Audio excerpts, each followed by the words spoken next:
Welcome back to r/MaliciousCompliance. Imagine a smug customer screaming at you, calling you a nobody, and demanding the owner come out to fire you immediately. He wanted to humiliate me in front of his big client to show off his power, but he made a critical mistake he would never forget. Let's dive right into the video. And the title story starts like this. So my family owns an Italian restaurant. I'm not talking about a chain or some modern fusion place with tiny portions. This is an old school red sauce joint that has been in the same location for over 40 years. It's the kind of place with checkered tablecloth, candles in Chianti bottles, and pictures of celebrities from the 1980s on the walls. But hopefully no ghastly pictures on the menu, otherwise Gordon Ramsay will be raging. Anyway, it is loud, it smells like garlic and oregano, and on Saturday nights it's absolute chaos in the best way possible. My dad is the owner and the head chef. He is the heart and soul of the place. Picture the stereotypical Italian chef, short, stocky, dark hair, what's left of it, olive skin, and a voice that can cut through the noise of a crowded dining room. He's intense, passionate, and works harder than anyone I know. Then there's me. At the time of this story, I was 22 and home from college for the summer. I was picking up shifts as a hostess and occasional buzzer to make some extra cash. Here's the critical detail that makes this whole story work. I look absolutely nothing like my dad. I took entirely after my mom's side of the family. I'm tall, blonde, fair-skinned, and frankly, I look more like I belong on a farm in Sweden than in a kitchen in Sicily. Because of this genetic roll of the dice, nobody ever assumes that I'm related to the owner. Customers just see a young blonde college girl working the front of the house. To the regulars, I'm family. To random walk-ins, I'm just staff, and to a certain type of entitled customer, staff apparently translates to punching bag. It was a Saturday night in late July. If you've ever worked in a restaurant, you know that Saturday nights in the summer are a different kind of beast. The heat from the kitchen radiates into the dining room, and the waiting area is packed shoulder to shoulder, and the noise level is deafening. We were slammed. Every table was full, the reservation list was backed up, and the kitchen was in the weeds. I was manning the host stand, trying to manage the flow of hungry, impatient people, and that is when he walked in. Let's call him Mr. Big Shot. He looked like he had just walked off a movie set for a film about Wall Street villains. He was wearing a suit that probably cost more than my tuition, shiny shoes, and a watch the size of a hockey puck. He walked in with this air of superiority that instantly sucked the oxygen out of the room. Following him was another man, older, quieter, looking a bit uncomfortable. Let's call him the client. It was obvious that this was a business dinner of some sort, and Mr. Big Shot here was trying to impress him. Mr. Big Shot bypassed the line of people waiting and walked straight up to my podium. He didn't say hello, he didn't smile, he just checked his watch and looked at me with bored disdain. "We need a table for two. Something quiet in the back corner," he stated, not asking but commanding. I put on my best customer service smile. "Good evening, sir. Do you have a reservation with us tonight?" He scoffed. "I didn't think I would need one. It's a local Italian place, not a Michelin star establishment. Just get us a table." First strike. Insulting the restaurant is a great way to get on my bad side, but I was a professional. I looked at the book. We were completely booked solid until at least 9:30 p.m. It was currently 7:45 p.m. I apologize, sir, but we are fully committed this evening. The wait time for walk-ins is currently about 45 minutes to an hour. He stared at me like I'd just spoken a foreign language or something. 45 minutes? That's unacceptable. We have business to discuss. I see an empty booth right over there. He pointed to table 10, and table 10 is our prime real estate. It's a large semi-private booth in the corner, usually reserved for large families or VIP regulars. It was empty because a party of 6 was due to arrive in 5 minutes. "I'm sorry, sir, but that table is reserved for a large party arriving shortly. However, if you don't mind waiting at the bar, I can put your name down and grab you the first available two-top." Mr. Big Shot turned to the client and rolled his eyes, then he turned back to me, leaning over the podium, invading my personal space. "Look, sweetheart," he said. "I don't think you understand who's standing in front of you. This is a very important meeting. I don't care about some family birthday party. I want that booth now." I took a deep breath and said, "I understand, sir, but I cannot give you a reserved table. If I give you that table, I have nowhere to put the family of 6 that booked it 3 weeks ago. I can add you to the wait list, or there's another restaurant down the street that might have some room." He turned a shade of red that clashed with his expensive tie. "I'm not going down the street. We are eating here, and we are sitting there." At this point, I decided to compromise just to avoid a scene in the lobby. I saw a two-top table clearing up near the kitchen doors. It was not the best seated, it was noisy and high traffic, but it was available. "Sir, I have a table opening up right now. It's not the booth, but I can sit you immediately, so you don't have to wait." He huffed, adjusting his cufflinks. "Fine, but this service is already atrocious." I grabbed 2 menus and led him to the table. As we walked, he made a point of complaining about everything. The music was too loud, it was too crowded, the decor was dated. He sat down, barely acknowledging me as I placed the menus in front of them. "Get us a bottle of your most expensive Cabernet and bring some bread." The fact that it wasn't on the table when we sat down is ridiculous. "I will send a server right over with the wine list and some bread," I said politely. "No," he snapped. "You get it. I don't want to wait for a server." "Sir, I'm the hostess. I have to get back to the front door, but your server is—" "I don't care who you are," he interrupted, waving his hand dismissively. "Just do it." I gritted my teeth, went to the server station, grabbed a basket of bread and slammed it down on their table. Gently, mind you, but with intent. I told the server for that section, a guy named Mike who has been with us for 10 years, that table 4 was gonna be a nightmare. Mike just sighed and went to battle. Over the next 30 minutes, Mr. Big Shot was a terror. From my vantage point at the host stand, I watched him run Mike ragged. He sent the wine back because the cork smelled off. It was fine. He complained that the bread was not warm enough and demanded that the music be turned down, which we couldn't do because the volume knob is in the office and locked. The client looked increasingly embarrassed. He kept his head down, mumbling apologies to Mike, trying to focus on his documents, but Mr. Big Shot was more interested in performing his dominance than doing business. The breaking point came when the appetizers arrived. They had ordered the calamari, and Mike dropped it off and retreated to safety. 2 minutes later, I saw Mr. Big Shot stand up and aggressively wave his arm towards the front of the restaurant, snapping his fingers at me. I ignored him for a moment, helping a nice elderly couple with their coats, but he kept snapping. Finally, he stomped over to the host stand. "You!" he barked. "Is there a problem, sir? The calamari is rubber, it's inedible, and the marinara sauce is cold. I want this taken off the bill. I want a fresh batch brought out immediately." Now, I know our calamari. My dad buys it fresh from the market every morning. It's not fresh frozen out of a can like the crap that Gordon Ramsay is getting served on his TV show. It's one of our best sellers, and the sauce sits in a steam well. It's practically lava. "I'm sorry to hear that, sir," I said calmly. "I can have the server check it for you, but—" "I don't want the server," he yelled, causing the lobby to go quiet. "I'm talking to you. You're the one who set us at that terrible table near the kitchen. This whole experience has been a disaster. I want to speak to your manager." "The floor manager is handling a large party in the private room right now," I said. This was true. My uncle was managing the floor and was stuck in a toast with a wedding rehearsal dinner. "I can help you with whatever you need." He laughed, a cruel mocking laugh. "You help me? Look at you. You're just a pretty face they put at the front to lure people in. You're a nobody. You seat people, and that's literally your only job. You probably cannot even spell calamari. I don't need some teenage nobody telling me what is and is not possible. Get me someone who actually matters." That was it, the nobody comment. I felt that cold, calm clarity that comes right before you decide to ruin someone's day. He wanted someone who mattered. He wanted to go over the nobody's head. "I understand," I said, my voice dropping to a terrifyingly polite whisper. "You want to speak to the person in charge." "I want to speak to the owner," he demanded. "I want to tell him exactly how incompetent his staff is. I want him to come out here, look me in the eye and fire you, because that is what you deserve. You shouldn't be working in hospitality." I looked at him, I looked at the kitchen doors, and I knew exactly where my dad was. It was 8:30 p.m. on a Saturday. He was on the saute station. That's the hardest, hottest, and most stressful station in the kitchen. He had 6 pans going at once, tickets streaming out of the machine like toilet paper, and sweat pouring down his face. The rule in our restaurant is simple: unless the building is on fire, don't talk to Dad when he's on saute during the rush.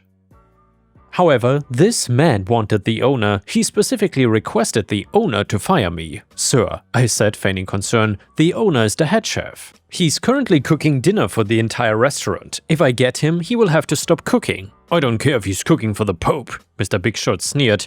"I'm a paying customer and I'm unsatisfied. Go get him now." "Are you sure you wouldn't prefer to wait for the floor manager? He should be free in maybe 10 or 15 minutes. "No, I want the owner, and I'm not waiting." "Okay," I said, "I will go get him, but please go back to your table." I'll let him know that you're waiting to speak with him regarding my employment. He smirked, thinking he had won. Finally, go do your job. He strutted back to his table, sat down, and said something to the client, gesturing back at me. I could see the client sigh and check his watch. Here is the malicious compliance. He wanted the owner, he refused the floor manager, he refused my help, he wanted the man making the food to stop making food to come talk to him, so I walked into the kitchen. The heat hit me like a physical wall. It was a war zone. Pans were flaring, chefs were shouting, "Behind!" and "Hot!" And my dad was in the center of it all, conducting the orchestra. He looked like he was about to have a stroke, which is his normal state during the rush. I walked up to the pass. "Dad." He didn't look up. "Not now. I need 2 scallopini and a linguine clam on the fly. Where's the runner?" "Dad," I said again. "There's a customer at table 4. He's very angry." My dad flipped a piece of veal. "Send Uncle Tony." I tried. He refused. He said he demands to speak to the owner. He says it's an emergency regarding staff behavior. My dad threw a ladle into a pot of sauce. "I cannot leave the line. We are 20 tickets deep. Tell him he has to wait. He said he wants to see you right now to fire me." My dad paused for half a second, glancing up at me. He saw the look on my face. He knows that look. It's the same look my mom gets when she's plotting something. "He wants to fire you?" "Yep, called me a nobody and said I'm incompetent." My dad snorted. "Tell him I'll be there when I clear the board, not a second sooner." Got it. I walked back out to the dining room. Mr. Big Shot was watching the kitchen door like a hawk. I walked over to his table. "Sir, I spoke to the owner." "And is he coming?" "He has been informed of your request. However, as I mentioned, he's the head chef and is currently in the middle of dinner rush, and he said he will be with you as soon as he clears the order board. He asks that you wait." Mr. Big Shot slammed his hand on the table. "This is ridiculous. How long?" I shrugged. "It depends on how many orders come in. He takes his cooking very seriously, but since you insisted on the owner and refused anyone else, he's the only one who can help you now." "Fine," he hissed. "We will wait. But you can tell him I'm not paying for this meal." And so the wait began. 10 minutes passed, their main courses arrived, delivered by Mike, who dropped the plates and then ran. And Mr. Big Shot picked at his food, looking at the kitchen door every 30 seconds. 20 minutes passed, the client was eating silently, looking increasingly miserable. I could see him checking his phone. I walked by to seat another table and heard him say, "Jim, we really need to discuss the contract details. My flight is in the morning." Mr. Big Shot waved him off. "Not until I settle this. It's the principle of the thing. You cannot let these people walk all over you." 30 minutes, and now Mr. Big Shot was sweating. The restaurant was still loud, still busy. He tried to flag me down again. "Where is he?" "He's still cooking, sir." As you can see, I gestured to the full dining room. It's a very busy night. He cannot just walk away from the stove so the food will burn. "This is holding up my business," he growled. "Well, I offered to get the manager earlier, sir, but you were very specific. You wanted the owner to fire me, and the owner is the only one who can do that, so you have to wait for him." I had him trapped. If he left now, he would look weak in front of the client. He had made such a big deal about his authority that he had to see it through, but by staying he was ruining his own meeting. 45 minutes passed, the rush was finally starting to die down, the ticket machine stopped screaming, I saw the kitchen door swing open, my dad stepped out, he looked rough, he was wearing his white chef's coat, but it was stained with tomato sauce, oil and balsamic glaze, his apron was a mess too. He was sweating profusely, his face was red from the heat and he was holding a rag in one hand. He looked like a prize fighter who had just gone 12 rounds. He scanned the room, I caught his eye and pointed to table number 4. Mr. Big Shot saw him coming. He sat up straighter, buttoning his suit jacket, preparing to unleash his fury on this employee. He clearly didn't realize this sweaty, disheveled man was the owner. He probably thought it was the kitchen manager coming to apologize to him. My dad walked up to the table. He didn't smile. He just stood there breathing heavy, wiping his hands on the rag. "I'm the owner," my dad said, his voice gruff. "I was told you needed to see me urgently." Mr. Big Shot looked him up and down with a sneer. "You're the owner? You look like you just wrestled a pig." "I've been cooking for 300 people," my dad said. "What do you want?" Mr. Big Shot stood up to try and assert dominance, but my dad is built like a fire hydrant, so it didn't really work. "Your staff," Mr. Big Shot pointed a finger at me, standing a few feet away, "is incompetent, rude and disrespectful. That girl over there refused to seat us properly. She has an attitude problem and she made us wait nearly an hour for you. She's a nobody. I want her fired immediately. Or I will make sure everyone in this city knows how terrible this place is." The client looked like he wanted to melt into the floor. He put his napkin down and started gathering his papers. My dad looked at Mr. Big Shot, then he looked at me, then he looked back at Mr. Big Shot. "You want me to fire her?" my dad asked. "Yeah, right now, teach her a lesson about respect." My dad let out a short, sharp laugh. He stepped closer to the table. "Let me tell you something," my dad said, his voice rising just enough so the nearby table stopped eating to listen. "That girl has been working here since she was tall enough to hold a menu. She knows more about this restaurant than you know about your own mom." Mr. Big Shot sputtered, "Excuse me, I'm a customer." "And she," my dad continued, pointing a calloused finger at me, "is my daughter." The silence that followed was deafening. You could hear a fork drop across the room. Mr. Big Shot froze, his mouth opened but nothing came out. He looked at me with my blonde hair, blue eyes, and then back at my dad with his dark complexion and Italian features. "That's impossible," he stammered. "She looks nothing like you." "Yeah, she got lucky," my dad said deadpan. "She looks like her mother, but she is my daughter." "And you just kept me off my line for 45 minutes on a Saturday night to tell me to fire my own kid because you didn't get the table you wanted?" Mr. Big Shot turned a shade of purple I didn't even think was biologically possible. He looked around and realized that half the restaurant was watching. He had played the "Do you know who I am?" card and got trumped by the "Do you know who she is?" card. Well, Mr. Big Shot tried to pivot. "Nepotism. That explains the terrible service."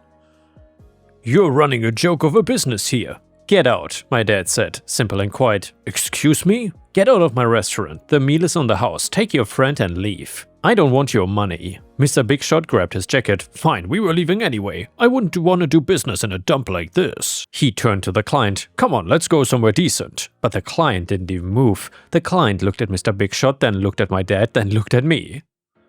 He stood up slowly. "You go ahead, Jim," the client said. His voice was calm but icy. Mr. Big Shot stopped. "What? We have the contract to sign." "I'm not signing anything with you," the client said. "I've been watching how you treat people for the last 2 hours. You treat the staff like dirt, and you treat the owner with disrespect. If this is how you handle dinner service, I can only imagine how you handle a crisis in business. I don't work with people like you."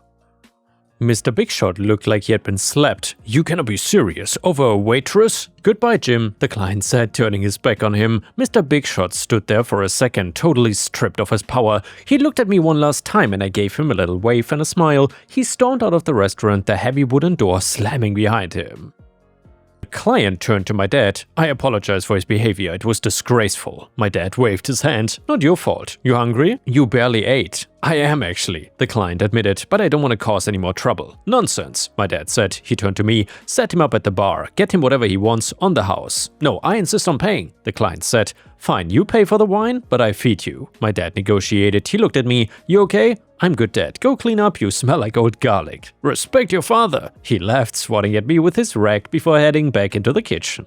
I then walked the client to the bar. He ended up staying for another hour, chatting with the bartender and eating a fresh plate of lasagna. He was actually a really nice guy. He left a $100 tip for Mike, the server who had endured the torture earlier, and apologized to me again on his way out. The best part? Mr. Big Shot left his expensive umbrella at the table. We kept it in the lost and found for 6 months, but he never came back to claim it. I guess he was too embarrassed to show his face again, so to the man who called me a nobody and tried to get me fired, thanks for the entertainment and thanks for showing your true colors to your investor. Edit: the client was not just a customer, he was a high-profile angel investor. Mr. Big Shot was pitching him a tech startup and was looking for Series A funding to get it off the ground. While he was finishing his wine, the client dropped the bombshell that the deal Mr. Big Shot was trying to close was worth roughly $3 million in initial capital. He told my dad specifically, "I look for characters in my business partners. If a man cannot handle a 45-minute wait for a table without abusing a young woman or disrespecting the owner,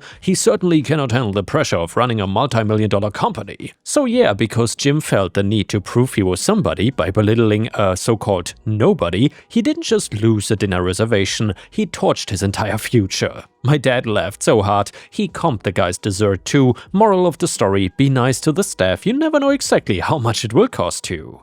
And the next one is titled, "Company says I tip too high when I travel." So now I intentionally order more expensive food so I can tip what I think is an appropriate amount. When going over my expense report, my company saw I tipped 20% for lunch one afternoon. Lunch was $15, the tip was $3, and they told me that it is too much because I wouldn't do that with my money. Heck yeah, I do. Anyway, I just took the better part of an hour of my server's time. The least I could do is leave $3. It is $3 for crying out loud, but rules are rules, right? right? However, my company is fairly generous, allowing me $75 a day to spend on food, which I never do, and that's about to change. For lunch today, instead of my usual salad or sandwich, I went for the lobster grilled cheese and of course upgrade my regular fries to the duck fat fries. Enjoy saving that 5% for the rest of my travel meal expenses. Edit, for those saying tip out of my pocket, I was explicitly told to tip using the company's money and just count it towards my daily amount. Edit number 2, good grief people, this is not stealing or destroying the company. This money is already budgeted for when I travel, and this company is not going under because OP decides to spend $10 more on food to leave a tip.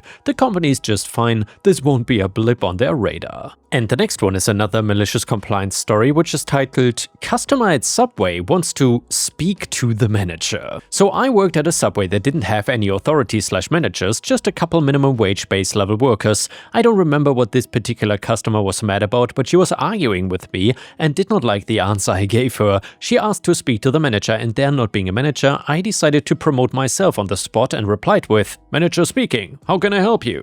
This did not make her very happy because she realized she was not going to get a different answer and asked for a phone number to call. The owner has specifically told us never to give his cell number to customers, so I gave her the store number. She gives me a crab-eating grin thinking about how much trouble she's about to get me in when the phone behind me starts to ring. I will never forget the face she gave me as I answer the phone, look her in the eyes and ask her, "How may I help you?" And yeah guys, thank you for watching, please don't forget to subscribe and I will see you again tomorrow.